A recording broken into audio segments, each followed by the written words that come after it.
That was an apocalyptic scenario where you could see through a car's rearview mirror a young man dragging a creature toward his leader. Leader Lee ordered him to incinerate all those bodies, which had once been human. The young man then used a mysterious ability to incinerate the corpses. One of the men thanked the presence of some prisoners, saying they were of good quality. With the job done, it was time to leave. However, red rain was falling, just like it did 20 years ago. The Star Era 1034 industrial oil base, continuous catastrophes led to the creation of a Pangaea-like continent, and the endless red rains turned most humans into carnivorous predators. This became known as the Red Rain Calamity, in which a minority of humans awakened abilities and were called ability users. They managed to deal with the predators and establish cities. Everything outside the cities became known as the ruins, back to the present where they were dealing with these predators. The leader was informed that the job was done. However, he found the predators' strange behavior and the absence of a boss suspicious. The young man complained about the monsters being low level, resulting in mediocre loot, but the leader told them to clean everything up and leave the loot for the Lord. The young man said to leave the cargo to him. They apparently looked very scared, and one of them had even fainted.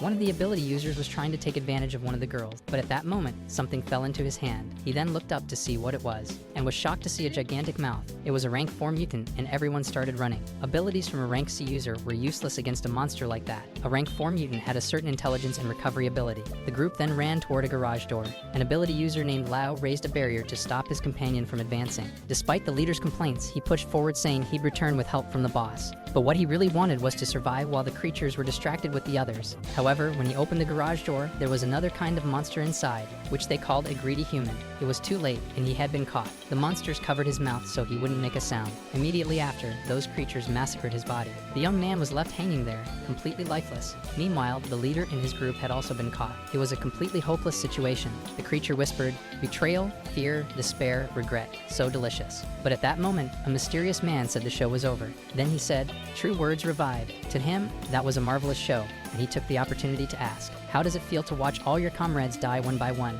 He who told him he would never reveal the Lord's location. The lunatic told him he expected more than that, and since he wouldn't get any answers, he'd have to find them himself. With that, he got ready to do something to the young man. Using a scalpel, the sick man pressed the blade against his skin. Ihu was already falling into despair. The lunatic in front of him seemed pleased, saying he would take care of his forehead. Unable to do anything, the only thing Mr. Hugh could do was scream, begging the man to just finish him off. But the mysterious man simply ignored him. He was trying to find something by doing that. And finally, he found what he was looking for. He then used his memory revelation ability, obtaining a location inside an oil industry complex. That was a nostalgic place for him. The scene cut to a building, where someone was listening to melancholic music. The man was apparently working, with lots of blood on his hands. It looked like he was cutting meat. His expression was completely apathetic, and so he continued wielding his axe while listening to that sound. The man then prepared his drill, then told G to hang in there. With great excitement, he told his patient to hold on. The man said the smell was perfect. 3 minutes of boiled eggs. That was his meal, which he said was perfect. And all that red was just tomatoes. While enjoying his meal, he observed something. The man remembered the recipe had been taught to him by someone. He was staring at a photo of an orphanage from the year 1032. His thoughts suddenly turned dark, recalling the terrifying moments at that orphanage. His instructors congratulated him for surviving. Even though he had eliminated all his companions, the instructor then promised to take him away. With a wicked smile, he swore to keep that promise. However, he would take the little boy away to turn him into his perfect weapon. The scientists there conducted experiments on his body by injecting magic pills. They used electricity, and the pain was excruciating. Back in the present, our guy had already finished his meal. His expression had drastically changed after remembering those episodes, and all that blood on his hands. That was the story of his past, of how that lovely little boy became the person he is now. That reality disturbed him deeply. He said that after all this time, they were finally about to meet again. The so-called president who turned him into that monster, the great city of Yanlan. It was the largest city that housed regular humans. The scene cuts to where a little girl greeted her brother Cheyenne, thanking the young man for giving antibiotics to her mother. She wanted to repay him by giving him food, but he gently refused. Due to the girl's insistence, he eventually accepted, and so he enjoyed that rice ball, saying it was very delicious just to please the girl. The girl, very happy, thanked Dr. Jeek Xian. After that, she finally said goodbye. Apparently, Cheyenne was being watched from afar by a mysterious group that continued to follow him. Cheyenne had entered public transportation, and the group was still on his tail. When his pursuer finally boarded the transport, he realized that his target had vanished. The group then reported to their leader that they had lost the target. The scene cuts to the Ability Administration Center building. Someone had arrived with their ID. It was Tyan who got scolded for arriving late. He gave an excuse, but in truth, he had been trying to shake off his pursuers. The girl defended him, telling Lao that it wasn't Guyan's job to be a dispatcher. Lao voiced his concerns about the recent deaths of 5 ability ability users. The girl asked if this would be the work of a high-level predator. At that moment, a guy appeared saying the director needed Mr. G to report immediately, so our four-eyed friend said goodbye to his group. In the director's office, he wanted to introduce G to someone. The woman wondered if that was G, the one with a 100% success rate team. The director said that Miss Lu would be his superior from now on, and that he needed to add her to his contact list. Lu said there was no need to rush things for now. Before that, she wanted to make a few explanations.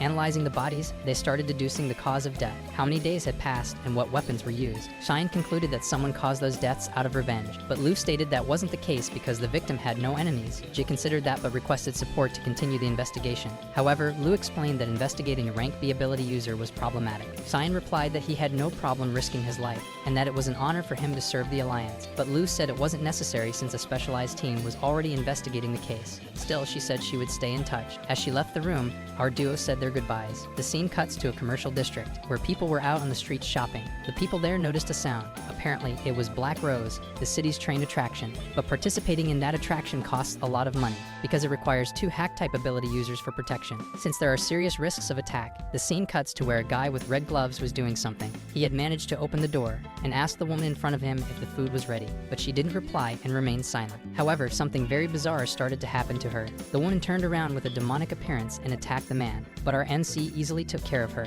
That was the reception area inside the Black Rose train. Even without a head, she began to speak, saying she was verifying. Calling him an honored guest, she welcomed him. But right after that, her head turned into jelly. In front of our guy, a portal opened, and that was the Black Rose train's black market. In that parallel dimension, people could hide their identities, while they made deals on the black market. The MC commented that just to search for someone's address cost a year's salary for a high-level ability user. While doing some research, a woman arrived with a plate of food, and even by his standards, that plate looked disgusting. But our MC isn't picky, and at the bottom of the plate, he found some information about a church. Our MC found that extremely ironic. The scene cuts to the next day at Chatham Last Church, where people were doing their prayers, all of them with offerings and wearing hoods. One of them announced that the ceremony had begun and asked for their sacred children to come forward, asking if they were willing to give everything to their Lord. The words in the chorus were humble, pure, and kind. As the ceremony continued, threads began wrapping around the women, but they still hadn't realized what was happening. Eventually, the threads completely enveloped them. Water started to appear on the floor. They no longer seemed to be conscious. The water had already reached their necks. The hooded men said that the Lord had manifested, but now all the girls could see was water. The leader of the chorus said that the holy virgins had entered the Lord's kingdom. However, when the girls noticed, they were already in a desperate situation. But regardless of their state, the ceremony continued, telling everyone to drink and become servants of the Lord. The group seemed to be holding a pot of blood, which came from those imprisoned girls, running through the threads until it reached their posts. In the reflection of that blood, a figure of a man appeared, saying they still had a chance at redemption. The group said their Lord was merciful. Female voices said to drink that, so they could be together for all eternity, in a new world without any suffering. However, the man responded saying that was a beautiful lie. With that, he interrupted the ceremony. The chorus leader sensed the psychic fluctuation. He remembered that ability, asking if the man was still alive. Our surgeon was surprised to be remembered after 16 years. The chorus leader replied that he was an unforgettable child, or rather remembered him as a demonic child. The chorus leader ordered everyone to attack our MC immediately, so they launched their offensive. Our MC responded using his true words ability, binding all his enemies in threads. Our surgeon said he was impressed, and the chorus leader said those people were nothing compared to him. That bunch of extras was apparently finished, and the chorus leader was the one who had executed them. The MC said it was expected from someone who used his companions as tools. The cult leader replied that they were mere products, made to be used and abused. However, the leader declared that the best tool he had ever used was our MCG. That had made G extremely angry, so he launched his own offensive, fighting the creature the chorus leader had created. He was about to get slapped by the monster, but defended himself using his threads. The cult leader asked if he liked his latest creation, that the moment enemies made a move, they were destined to become corpses. Jess said he was quite impressed. At that moment, the cult leader offered G the chance to return to his side, and G replied that he had no interest in becoming an ugly monster like that. With that, the cult leader said this was his end, and even the most efficient tool is useless if it refuses to be used. The cult leader then told him to disappear. Using his ability, the leader commanded him to vanish from his sight. The monster broke free and lunged at our NC, who dodged and threw a scalpel at his enemy, but the cult leader said that was useless against him, and our NC wondered if that was really true, because in the end, Ja hadn't been aiming directly at him. The scalpel had struck the frame behind him, causing the image of a woman to swell, and then explode, forcing the leader to defend himself. The explosion was massive, even hurling the monster away. The leader was impressed by the cunning of his best student, discovering his location in such a short time. That wasn't news to Ja. His teacher Rickard was a master of hide and seek. There he was, his old professor, Dear Dean. The cultist became furious at how Jay spoke to the professor, but the professor only said, "Let the golem devour." The creature grabbed the cultist while he begged to be spared, and the professor said only the weak beg for their lives. Now Dean said that no one could interrupt them anymore. He wanted to see what his most perfect creation was capable of, and our MC was happy to demonstrate. A battle then began. Jay used his ability to deal with the golem. However, Jay couldn't use physical abilities directly on it. His professor confirmed that physical skills truly had no effect on the creature. With that, our MC said it was truly an honor, that he would just avoid using physical abilities. Meanwhile, his professor said he was still acting all tough. The battle kept intensifying more and more. The golem itself began using abilities, firing energy projectiles at Jai, who defended himself using another defensive ability. But that wasn't enough to completely nullify the attack. Seeing that his student was cornered, the professor tried to recruit him once more. Jay thanked him for the offer but refused, explaining that he had once been taught to lure his prey into a certain place and then destroy it all at once. The professor was in disbelief, wondering if G wasn't still bound by puppet strings, but G reminded him that he himself had cut those strings. With that, the professor realized he had been careless, and the golem was left completely vulnerable. Our NC didn't miss the opportunity to finish it off. An aura had protected G from the explosion. On the other hand, his professor wasn't in good shape. Still, the professor was overjoyed to see the results of his masterpiece, which had reached a Class A psychic level. G was furious upon hearing those words, because if that lunatic hadn't chosen him, his parents would still be alive. But the professor explained that the one responsible was Lord Kian, who gave the order to execute them because his parents knew too much. That was the end for the professor, but he was impressed by his students' curiosity. Unfortunately, those answers G would have to find on his own. As a final act, the professor summoned a Hell's Gate, which guarantees a contract with the user to fulfill their last wish. A massive black dragon emerged from the portal, and the professor ordered the creature to finish off G. Our MC responded by kicking him, then immediately asked the dragon to devour his professor, and for some reason the dragon obeyed and attacked. Our surgeon said he needed him to feel the same pain his parents had felt. The professor was confused, asking how he managed to command the demon. Jai explained that at the moment of the summoning, he had activated construction, one of his psychic abilities, which he used to take control of his opponent's summoning. Our MC made one last offer to his professor, saying he could have peace after death if he revealed the identity of the killer. Unfortunately, the professor refused, saying he could not betray his own master, and with that, he took his own life, saying at the end that his master would avenge him. Our NC was now worried about Dreamweaver. Something enormous was forming above him. It was the chained demons, and that was his professor's head. But the figure at the center looked like an imminent threat. That was a hopeless situation, and his instincts told him to just run. Meanwhile, outside the church, a news report was happening. Inside, our hero was fighting for his life. He was somehow dealing with the demons, trapping or wrapping them in his psychic threads. It seemed like our NC had the upper hand for now. The demoness told him to stop resisting and serve Chelsea, but G responded by telling her to shut up because he had a plan. Because he had used construction, his abilities would begin to weaken, so he had to race against time to get out of that situation. The battle kept intensifying more and more, and the humanoid demoness just stood there watching as her minions attacked. But something caught her attention at that moment. G mocked her for having dominated those creatures. Chelsea was stunned to see her minions being controlled by someone else. Our surgeon explained that he had merely reversed the mind control using psychic abilities. G then taunted her, asking if she was out of power now. Chelsea was furious to hear that from a mere human, saying that such behavior was unforgivable. G responded by launching her own demons at her, but the demoness said those monsters were nothing compared to her, and she easily handled the demon that attacked her. A voice in G's mind told him to take the chance and run. Our MC didn't want to waste time there. However, the demoness Chelsea wouldn't let him escape. She launched an attack at our NC, and it struck him directly in that moment. That attack could be seen even from outside the church. Jay cried out in excruciating pain, demanding that something get out of his body immediately. Meanwhile, the militia was about to storm the church. Jay took the opportunity to threaten and surrender his body to the militia. The church was finally raided, and that scene caught the group by surprise, because those dead creatures didn't look like predators. The order was to find the life signal and deliver it to the research department. The scene then cut to the city of Santerburg. Someone commented on the appearance of the demoness Chelsea. A figure ordered a subordinate to eliminate that demoness immediately, so the young man obeyed and departed on his mission. The scene then cut to another location where predators had been eliminated. G was still worried about the side effects of his construction ability, so it was better for him to stay out of action for a while. With that, he stayed in a safe place, and someone whispered, saying that he had finally fallen asleep, while wondering if his slave was finally dreaming. The scene then cuts to a highway, where people were talking about work. The guy driving asked if Gio wanted to play. The boy replied to his father that he did. At that moment, the family heard a noise. It was strange how many crows there were. Jiao, scared, hugged the woman. His father was worried the boy might not be okay, but before he could say anything else, an accident happened. You could see fire and sirens. The firefighters had rescued the child from the accident. He was crying hard for his mother and father. That was a vision from from G's past. In his dreams, he was remembering his childhood, up to the moment he was recruited into the psychic department. The demoness Chelsea told him to disappear along with his dreams, but as she was preparing to attack, something happened. Little did she know that a mental attack has no effect on our MC, because that's his specialty after all. She then thanked the incredible dreams he'd had, promising to give her an easy death. But at that moment, a tear fell onto his scalpel. It was the demoness Chelsea begging to be spared. Our MC found that scene pathetic. A powerful demon now begging for her life, but deep down, he knew she was just pretending.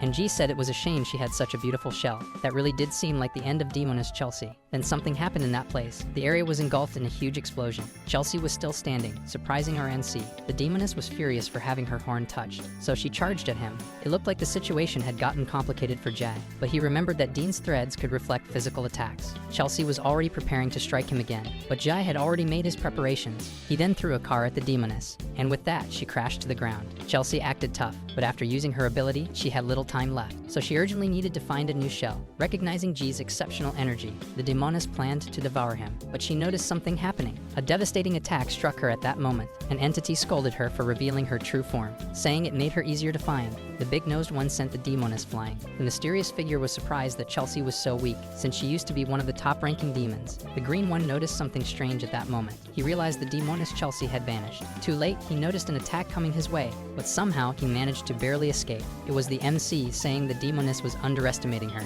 That was Chelsea, grateful to still be in control of the body. Chelsea warned her opponent that if the body weren't so weak, he'd already be done for. Her enemy got irritated and grabbed his whip. He refused to be looked down on by someone in exile, and told her that now was the time to die. With that, the demon lunged at Jay and Chelsea, but was immediately repelled with ease. Jay complained about unbearable pain in his head, demanding that the demoness Chelsea leave his body immediately. The green one gave them no time to talk and charged again, but this time he was repelled by an ice ability. That was one of Chelsea's abilities. She mocked her opponent for being unable to defeat her even while she was injured. The pointy-eared demon was trapped, but it seemed like G and the possessing demoness were caught in an internal conflict. Noticing this, the pointy-eared one said the situation was ridiculous. So without wasting time, he took the opportunity to try and finish them. The possessing demoness was furious at Jai, but due to the situation, she preferred to lend her power to our MC. The opponent, realizing what was going on, rushed to attack them. Jai got excited to test out the demoness's powers, so he used her demonic chains to attack the opponent. Chelsea asked what he thought of her powers. While the two talked, the pointy-eared one regretted having to use his last resort,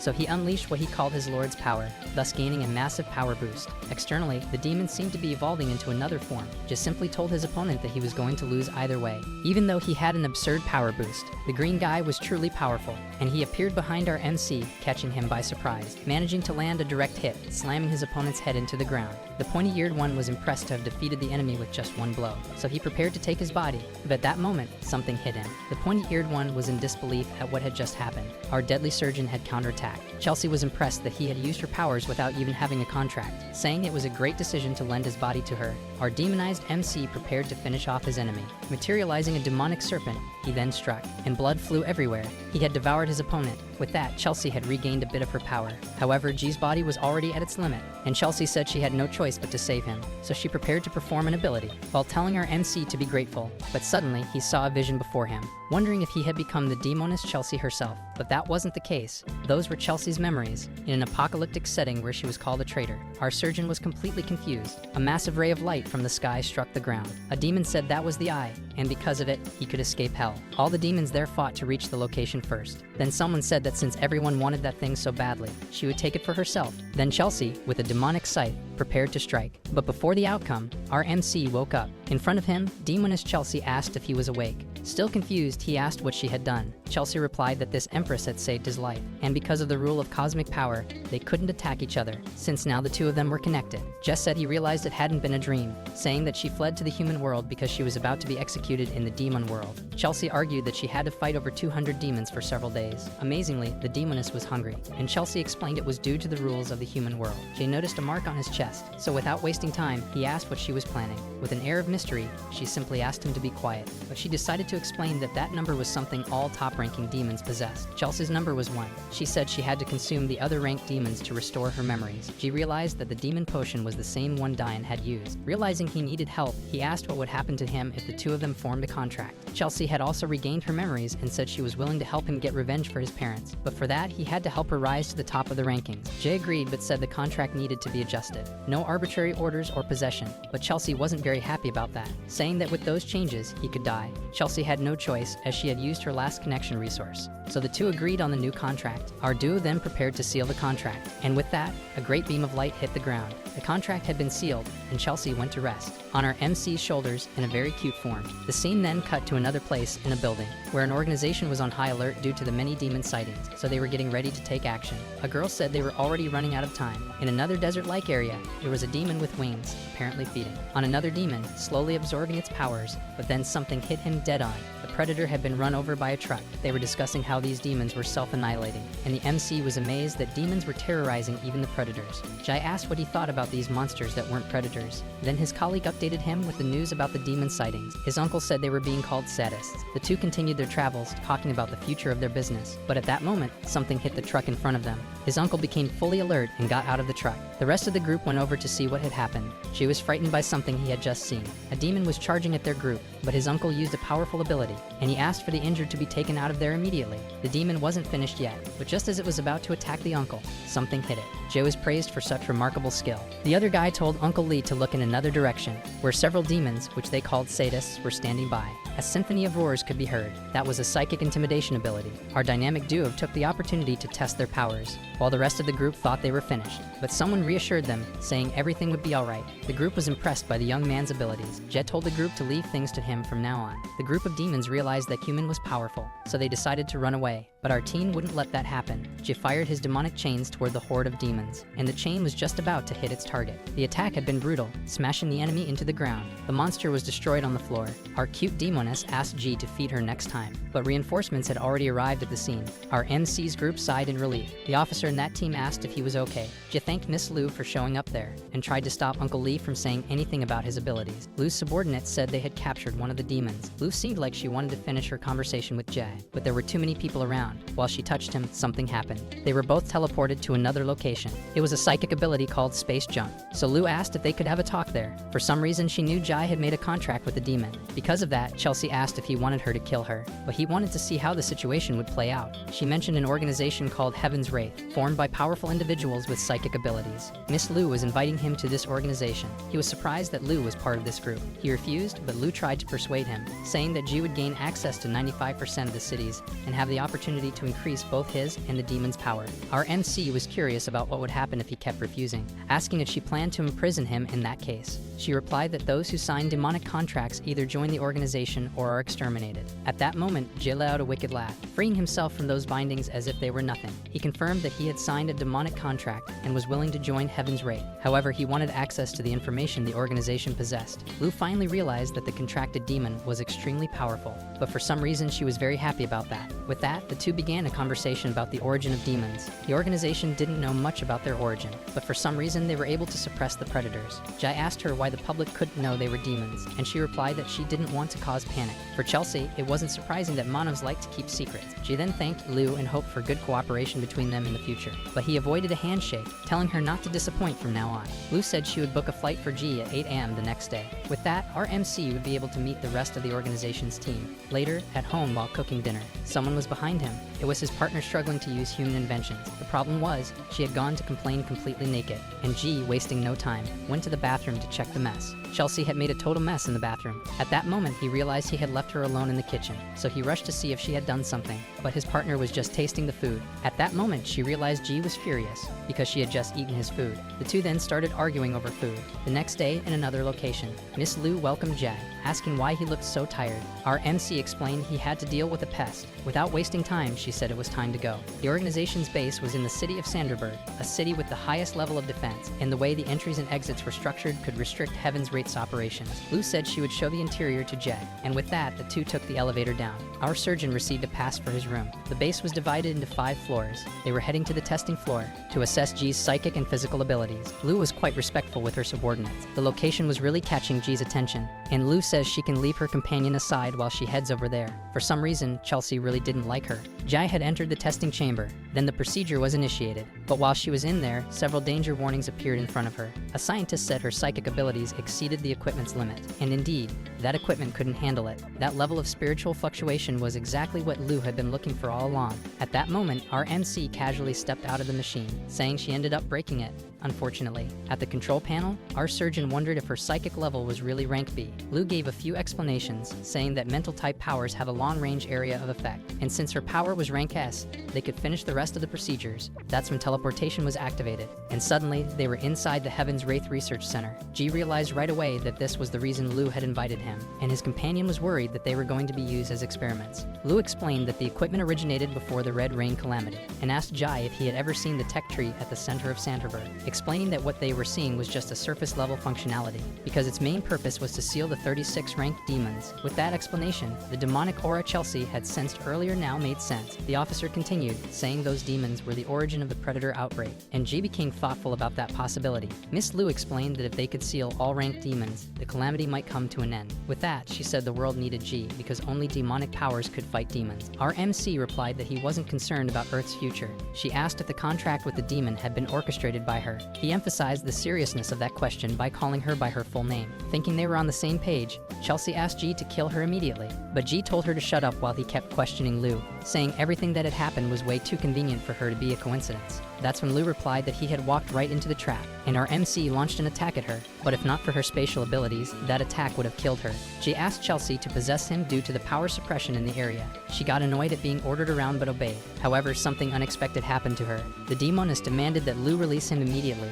The officer explained that this prison was still experimental. Ji complimented the results achieved by the research center, but while he was talking, something happened. Our MC had to dodge an attack instantly, but something felt off there, because our surgeon could no longer move. There was a third person in action, a girl with archery powers. That was Hezia, with exceptional skills just like G. Lu said the only time she had failed a mission was during the trafficking of those girls. That's when the MC remembered her. That's how he found out the organization had learned about his existence. Lu explained it had been impossible to tell she was faking because of the shadow demon. She went on to explain that the organization had been very impressed with G's powers. Our MC replied that she must be really confident to get so close to him like that. That's when Lu was caught off guard by his abilities. She had been wrapped up in his golden threads. Seeing that, Sit demanded that G release her immediately. Our surgeon wanted to negotiate the release of the demonist Chelsea. That put the archer girl in a tough position, so she finally decided to act. One of her arrows was deflected by G's abilities, but the other ended up freeing her companion. Shia had prioritized Lu's safety, but that left them in a complicated situation. However, Lu explained she was just testing G's abilities. Our dynamic duo didn't like that attitude of hers at all,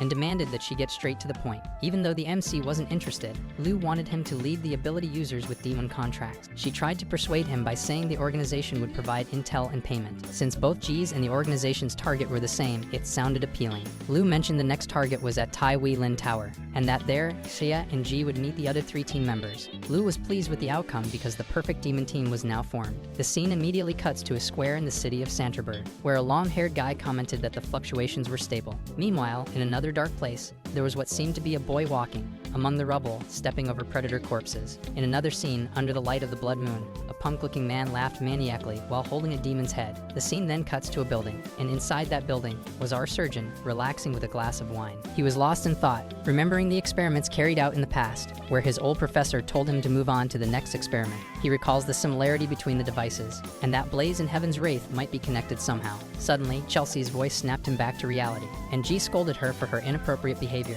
Our little devil said she didn't care about that stuff. Then she asked him if he had some perverted fantasy involving her. Chelsea then got closer and closer to Jai, using an enhancement ability. By invading the Dreamweaver, she could control his mental world. Chelsea wanted our MC to completely submit to her. Our surgeon was murmuring something at that moment. Not hearing him clearly, she asked him to repeat it, and G answered by saying that all her schemes were already written in his head. That made Chelsea intrigued by the fact the spell hadn't worked on him. Our surgeon explained that he never underestimated any of his opponents, leaving Chelsea momentarily speechless. That interaction caused G to see even more of her memories, of how she became a revered demon queen. She got irritated by it and demanded that he stop, saying that invading her memories had consequences. Our MC only now realized those were her actual memories. Enraged, Chelsea attacked, and G dodged. The blow grazed him, hitting only his clothes, revealing the giant warrior beneath. That completely caught our MC off guard, and their argument could be heard from far away. The scene cuts to the Wayland Tower building. Chelsea was already complaining about what a waste of time everything had been, but Jai explained that teleportation wasn't an option because it consumed too much energy,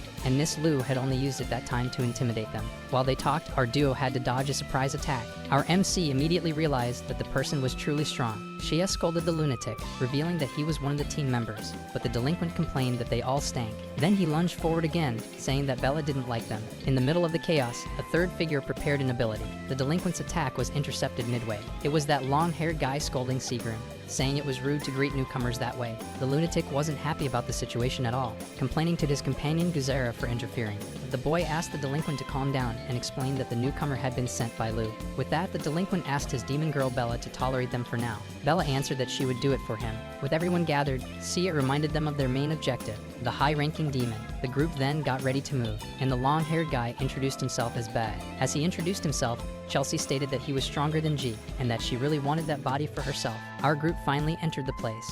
Inside that structure, there was a lot of green slime, where monsters resembling Perrin has lived. One of them even lunged at the boy, but his friend noticed right away and protected him. He then told him to be more careful and stay alert. Those two seemed to be really close, like a younger brother and an older brother, and the delinquent took great pride in protecting his little brother. The boy got really happy whenever he did that, not that he needed protection anyway. While commenting on the number of monsters, he used the gluttony skill. Elsewhere in the structure, we learned that the team had been split, but our MC was on his own. Seiya said this mission was meant to test him, but the long-haired guy was concerned about the rookie's safety. Shia insisted, saying that rookie was dangerous. Meanwhile, our dynamic duo bumped into a phantom wall. Jay commented that the creatures resembled mermaids. At that moment, Chelsea told him to be careful. Something was about to arrive there. Our MC went on full alert. He prepared to use his abilities but saw nothing behind him. Still, that wasn't quite the case. Something sinister was very close. The mermaid-like monster asked G to give her a child. That was a ranked demon. Number 31. Our demon girl asked G to consider the mermaid's request. Even as a joke, our surgeon got pissed, saying that these kinds of things are meant to be done with someone you love. The mermaid freezes after G tells her she's beautiful, making her even more obsessed with having children with him. Because she stopped, it created an opening for our group to attack. It wasn't clear if she was actually defeated, because even on the ground she kept murmuring words. Then she stood up screaming, fully regenerated, using a cyclone ability with the water element. That water was washing through the hallways, dragging everything in its path. The attack even reached the group of brothers, but they managed to escape. Besides them, Shida's group was also unharmed. The long-haired one was scolding her for not following orders properly. Meanwhile, the delinquent assumed G was dead, but Seiya replied that his life signal was still active, so she asked the group to keep watching a little longer. Some time had already passed. Chelsea was getting the worst of it. Meanwhile, G was doing pretty well, if you catch my drift. The mermaid wanted to fulfill her desire even though she already had a contract, so her plan was to form a new contract with our MC. She got ready to give Jai a very suspicious pill, saying that after this, they would be together forever. But something unexpected happened there. Our surgeon woke up saying he wasn't into raw food. Then he stabbed the mermaid in her ribs. The monster began to writhe in pain. Chelsea was already free from her aquatic prison too, saying she hadn't expected the mermaid to let her guard down so shamelessly. Meanwhile, the mermaid monster wondered why she had been betrayed, recalling old memories she had, where she once met a human on the shore of a beach, where she decided to tend to that man's wounds. After that, the two shared happy moments, where the woman felt valued and loved. However, something happened and she was sold as a slave. At that auction where bids were made for her body, the boy she once loved was in that crowd, laughing and calling her stupid. Those memories brought up a feeling of hatred. With that, the ranked demoness prepared to do something, saying that G would stay with her forever too if he became a corpse. A beam of green light was then fired. Our dynamic duo got ready for battle. The mermaid also prepared to engage. Our surgeon then charged at her with a sinister strength. Their powers clashed in midair. The mermaid monster was completely unhinged, but G was still calculating his blows precisely. He couldn't afford to be careless as one strike could kill him. Noticing all this caution, she asked if he was afraid, but our NC replied that he was extremely excited. Wasting no more time, he prepared his puppet threads, which began to weave around the mermaid monster. But just before he could trap her, something happened. She had used the water to move behind G, but that was an interesting situation for our MC. He stabbed his own body with a scalpel,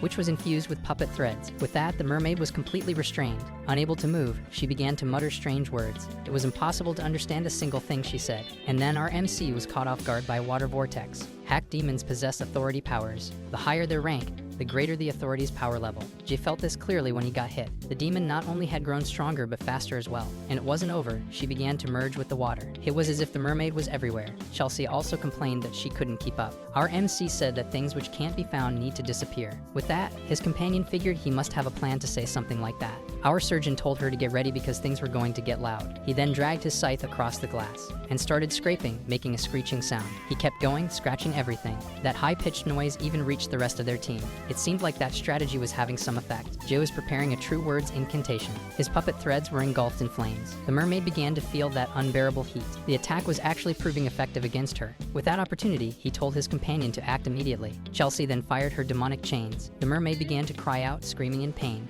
Our MC stood frozen, seeing the image of what she once was, a sweet, wronged woman begging to be saved. He could also see her old memories and all the hell she once went through. He saw the betrayal of her former lover, but the memories kept going in a different direction, where the boy had bought her, saving her from a tragic fate as a slave, taking her for himself as his precious woman. She was confused but incredibly happy, trying hard to get some words out. She finally managed to start the sentence, saying that she liked him a lot too. In an emotional moment, the two embraced, but sometime later, completely mad with hunger. When she came to her senses, she realized what she had done. She had devoured the person she loved most in the world. After finally managing to remember that, she realized that her death might truly be the best ending for her. She realized that she had sealed her memories to endure the pain.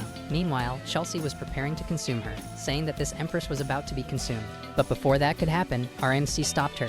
Not understanding why, she questioned him. Jess said it wasn't worth clashing with the organization over a mere rank 31 demon. They still needed the intelligence services of that organization. He added that he was merely planning for the future. However, he knew it would become a big problem if the two of them fought. But Chelsea surprised him at that moment by reminding him, saying that apparently he wasn't lying. She then calmed down and returned to her cute form. With everything resolved, our dynamic duo admired the scenery. Even so, the building was still in flames. The scene cuts to a guy in a big hurry. He was just about to be attacked by a predator. The sound of an impact could be heard, and the guy was already down on the ground. He hadn't gotten help in time. The scene cuts again to the building where the team was. Lou was contacting Xia, saying she needed their help. However, G still hadn't shown up. But right then, outside, a massive ice crystal could be seen. That giant chunk of ice had fallen in their direction. There he was, RNC, saying they shouldn't waste time and should go after demons. Yuzera thought that wasn't even a ranked demon after all, but Xia affirmed that it probably was. She then used her ability to confirm, and in fact, it was a rank 31 demon. The long-haired guy then congratulated him on his achievement. But our surgeon said there was no need for Mr. Ba to congratulate him. Ba, in turn, was flattered that G remembered his name. He also remembered Yuzera and Seagrim. Yuzera didn't like being called by his name, while Seagrim was still in disbelief that he had soloed a ranked demon. Xia felt the need to step in. That childish behavior from the delinquent. She said everyone had more important priorities at the moment. Seagrim didn't like hearing that at all, but he let it go, saying that after the emergency, they could settle things between themselves. She realized the delinquent wasn't easy to deal with, but she also saw that the strongest members of the group hadn't shown their strength yet. The scene cuts to another location, where they were traveling at Miss Lu's request. Our demon girl was still obsessed with the long-haired guy. It was impressive to hold up a barrier like that while traveling. Xia then commented on the two types of people who usually hire demons, those who are wicked, and those who have secrets. She then asked Ji to be careful guessing which type their team was. Ji then asked which of the two Xia thought she was. She replied that she was both types combined. Our team was heading to the city of Dorn, a troublesome place. The density of the fog surrounding the city was too much for the shield. Lu's assistant counted the casualties from their previous team. She then told him to keep an eye on the remaining ones. Lu was relying on the demon squad. The scene cuts to inside the city, in an alley drenched in blood from every direction. A horrendous creature was chewing on flesh. Someone approached the beast from behind, asking if the food was good. The abomination replied with all the excitement in the world that the food was delicious. The mysterious figure said they were just observing, commenting that it had only been 3 days since the minions annihilated the city's population. The mysterious figure didn't enjoy talking to such a lowly beast, but he needed that creature to handle the real enemies that were about to arrive. He then said he was counting on that hungry beast, but warned him not to disappoint him. Another day, at a temporary Heaven's Wraith base, Miss Lu was informing the group about the situation in the city, about the current danger and the casualties they'd suffered. There wasn't much information because the previous team had not returned. The four-eyed guy then asked if it wouldn't be better to send them out for reconnaissance, but Lu said it was better for Ji, Xia, and not to handle that type of job. Our MC remained indifferent while Xia was caught off guard. Lu justified it by saying the long-haired guy was exhausted from maintaining the barrier for so long. Those two don't know how to do anything except destroy everything. That's why the best option for a recon team would be that one. Ji replies that he could handle a mission like this on his own, but Lu insists that Xia should go with him. It was obvious she wanted someone to guide our surgeon. The scene then cuts to inside the city. Something was coming directly from the sky. It was Lu's ability in the shape of a cube. The recon team had been materialized at that location. Jai is impressed by the versatility of Miss Lu's ability. The two then begin to observe their surroundings. Terrifying creatures were carrying bodies, piling them up in a certain location. It was unbelievable to see demons feeding predators. But then one of the predators appeared behind Xia, but our MC successfully defended her. She also got ready for combat, asking Ji to remove the barrier in 2 seconds. The two then combined their efforts to defeat the predator. predator. Xia's attack had landed squarely on the aberration. Unable to do anything, the creature only screamed. The situation was under control for the time being. However, Xia hears something and asks who's hiding there. A hooded guy wonders if our duo has special abilities. He immediately asks who that person is. Blue's instructions were to show the Santerberg Alliance ID, because it was more convenient than saying they were with the Heaven's Wraith group. The survivor is shocked to see they're from the Santerberg Alliance. He breathes in relief, thinking the Alliance had finally sent help. The guy introduces himself as Joris, a locksmith. Joris asks our group to follow him, because that wasn't a place to be chatting. Then he shows them where he and the other survivors are hiding. Due to the mission, the two have to follow him, so our group heads underground. Once inside, he tells a bit of the place's history, explaining he's lived there since the Red Calamity. Joris pauses for a moment and says they've arrived, and our group looks behind that door with a confused expression. The man says it's hard to find this place without knowing the layout. Something felt off. Besides the foul smell, there was no one there. The mysterious man doesn't answer G's question, and that's when our group is attacked. The MC barely manages to defend himself, but it was an ambush set for Alliance members. G concludes they are criminals. Xia wanted more information, but they're surprised by a cage falling from the sky. That cage was made of material that suppressed abilities. The rest of the group came out of hiding. Besides the soldiers, there were survivors asking if Joris brought medicine. The woman becomes desperate upon learning he found no medicine. However, she says she'll use the Alliance members as bargaining chips. Jit concludes those bandits are controlling the survivors with drugs. Joris congratulates them for figuring out what that place really is, but also says someone named Devovis Poison keeps bothering them. Xia says if that were the case, why not avoid stealing? By the marks on his body, it was clear he was a criminal even before the catastrophe. Joris gets furious at hearing that, but the woman tries to calm him down, because they need the medicine immediately. Xia replies that it's impossible to contact the outside world because of the city's signal jammer. The survivors and our MC begin to argue. Ji's contractor grows impatient at this point. Joris is caught off guard when he realizes he can't move or speak. There were 26 people there and 14 hiding. Our dynamic duo says it's time to get out of the cage. Using the power of his demonist gene, they break the cage. Armed with his scalpel, he strikes terror into the man who imprisoned him. Joris is completely terrified. Our surgeon now wants to know what really happened to the city of Dorne. The scene cuts to a mining tunnel, where Joris and a companion were mining underground. His friend was worried about suspicious movement, but at that moment, a supervisor tells them to shut up while whipping them. The man then penalizes them by doubling their workload for the day. The blonde guy complains that the supervisor Brian is abusing his power out of revenge. The supervisor doesn't like hearing that and kicks the guy. The other workers watching are ordered to get back to work, saying that if it weren't for the Exile faction, these criminals wouldn't even be alive. Brian continues his speech, calling them ungrateful. At that moment, a guy whispers something in the supervisor's ear. The words he hears make him smile. Brian then tells everyone it's time to have lunch with the guests, asking them to behave and not do anything. The criminals then form a line and begin to walk. Meanwhile, at the surface mining center, the light blinded the eyes of those men. There were people in uniform and a strange silence over the place. That level of stillness wasn't normal. In Robert's office, the leader of the Exile faction, a creature was whispering in his ear. He obeyed the monster and ordered the feast to begin. The men in blue uniforms turned into predators at that moment, and without wasting time, they charged at the miners. Joris was in disbelief seeing the Exile faction had all become predators. The group thought fast and tried to free the ability users from the mining team first. Indeed, 2 ability users had been freed. With that, they could now use their abilities freely. Without delay, the pair of ability users attacked the predators. The chains had been made of a material that suppressed abilities. Meanwhile, the creature remarked that it hadn't expected resistance, so the monster would have to move, forced to execute its plan earlier than expected. With that, a winged, demonic creature appeared, plunging the entire place into chaos. Other monsters like it started showing up non-stop. Joris was about to be caught by one of those creatures, but his beloved companion stepped in front of him. The creature's claw had pierced through his body. That looked like the end for George. He struggled to say a few final words to his brother, said that once the demons were gone, the two of them could live in their homes again. George collapsed from the lethal strike. He insisted they should return to their old village. His wish was to taste their aunt's apple pie one last time. Joris responded that they definitely would have that pie, but he was already in despair, watching his brother die in his arms. There wasn't much he could do, so he simply apologized. Then George made one final request, that his beloved brother survive no matter what. On that fateful day, he lost his beloved brother, but the chaos had not yet ended. Just as he was about to be struck, he managed to dodge the creature. Carrying his brother, he entered a facility. He had to survive at any cost and expose the rot festering inside the city of Dorne. Hearing this, Ji concluded that the demons had joined forces with the predators. Hydia said she would give the group a sedative dose for now, while leaving a few shadows behind to protect them.